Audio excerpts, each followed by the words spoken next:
we'll have to record another video. Sinek, of whom you may have heard, has asserted that the why is the most important question. Whether we agree or disagree with this assessment, I wanted to use his pronouncement as an occasion to introduce interrogative analysis. So, if why, or the why, is the most important question, or really kind of question, then he has to have thought of which among the questions is the most important. So he's also considered how much worth is this why among the questions, and why is that important? It's because the allocation of value, or really deciding which question kinds or question types are more important than others, pretty much determines the power of the sciences of a culture, and that is why. For example, for the ancient Greeks, the question what was most important, in that their thinking and their sciences revolve around classification. What is this thing? Well, you can see, I don't know if you can see, but it's a tree. And what kind of tree? I actually don't know. But their biology, anyway, is predicated upon the assignment of individuals to species and genera, or genera. So, the ancients, or the ancient Greeks, were interested not only in what the different things are, but how to distinguish one thing from another. What are the signs by which you can tell them apart? So with insects, for example, or I guess bugs in general, you can tell insects apart from arachnids or spiders by the number of legs. So insect has 6 legs like an ant. The spider is 8. So by that external sign, you can tell them apart. Right. And in poetry, what are the differences between man, or mankind, and the gods? So, and the gods are a kind of species, perhaps real, perhaps fictitious, of which there are many for the polytheist mind. And what other ways does ancient thinking or ancient science revolve around the question of what? Perhaps Plato's ideas also serve as an example. What are the prime things of which all other visible things are copies, maybe even faded copies, poor representations? And likewise, we could focus on geometry, the science of shapes, so species of form, circles, squares, triangles, and so on. Very well. So you could argue, in contrast to the ancient Greeks, that modern science is the breakthrough of the power of the where. Not necessarily asking where to distinguish, this thing is here, that thing is there. We'll get to that in a second, but in fact the fundamental modern antithesis is subjective and objective, or in your head versus out there. And typically you would decide whether a thought is true to reality, which is primarily a total spatial thing filled with fungible building blocks like atoms, molecules, and so on. So does the sentence that I hold to be true in my head, but I'm already thinking spatially, even as I ask the question, note that implicit premise, does it actually hold of motions or events that don't necessarily have any connection to me or myself in the future? So, right. But how is modern thinking primarily predicated upon asking where, or rather resolving where? Well, if I read a book or a novel, it has a setting. So a setting is where the story takes place.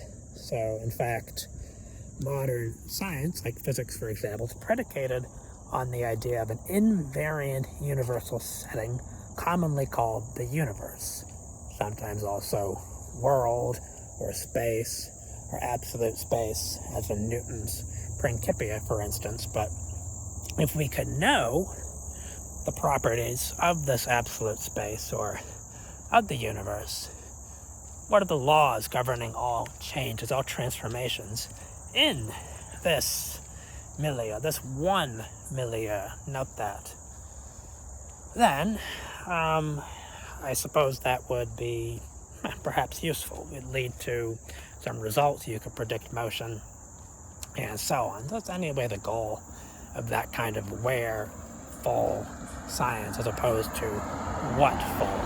A what-full science is like taxonomy, the part of biology that deals with the families of species and so on. That was again begun by the ancients, who in turn had no science of motion because they didn't have a concept of a total form or a total milieu in which things were happening. But things, not as species, but it really meant as events, physical transformations, and so on. So for the modern mind, then, the answer of absolute space, or this invariant answer to a kind of question, this concept, universe, or world, as the most important concept, implies that where is the most important question, even if where isn't exactly in any doubt. But for the ancients, ideas or the gods or shapes like circles and squares being the fundamental entities and the most important concepts, in turn elevates what to the most important question, if not who, if an individual god is a maker of everything. But in general, ancient thinking, religion, art isn't explicitly monotheistic, even if it's grappling or tending in that direction. But yeah, so for example, pause for a little bit. If God is God, which one? So obviously the one you ought to know. So the question whether the concept God is one or many. But if God as one is most important concept, then you're thinking then interrogatively, the who, or the question of who, then becomes most important.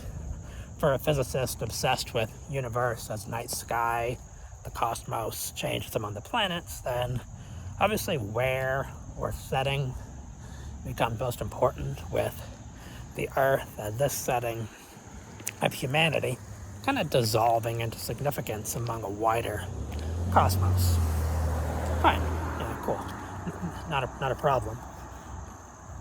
But for your culture or your life, what kind of science or philosophy is going to be most beneficial? What is the knowledge that will conduce you to success, in the language of American entrepreneurs, in more Nietzschean knowledge, what's going to lead to radical increase of power, the transformation to man, to Superman, even though you probably already are. And in that case, the interrogative dimension of these actions will, for power, maybe the question how much. If power is some kind of resource that you spend, like capital or currency. But it could also be whither, where to, for what, which suggests purpose. But as I said, whither in natural language. And each of these questions is a dimension of action or of spoken sentences, or really written sentences. That, the hero has founded a city. Well, for what? To try a new law. He's founded a new colony where he's going to experiment, the new kind of utopia or code. And for what? To make a different kind of mankind, to separate actually themselves from the city where or whence they came, or to reject a universal vision of humanity which obscures differences. Whereas, of course, the ancients, always asking what, as in what kind, were always keen, mindful of differences. Not necessarily ranking, but just differentiating things. Which tree is better than which other one. It's not about necessarily assignments of value, which again have to do with how much, not necessarily what. So Caesar writes at the beginning of the war in Gaul, what? Omnis Gallia est divisa in partes tres. Something all Gaul is divided into 3 parts. There are 3 tribes. They differ by laws, institutions, and some other thing, another 3 that is following in that pattern. And that's what, or yeah, that's the schema, or really the constitution of ancient science. In other words, it's this constitution that constrains their inquiry from their outset. So if a constitution, a kind of foreknowledge or pre-knowledge, constrains the inquiry, the questions you formulate, then of course the science or downstream science that you achieve, whether it's taxonomy or geometry, is going to rest upon that constitution and that inquiry. So how do we want to conclude this? So we started talking about Simon Sinek. I had never actually heard him say this, but somebody told me that, well, Simon Sinek says the why.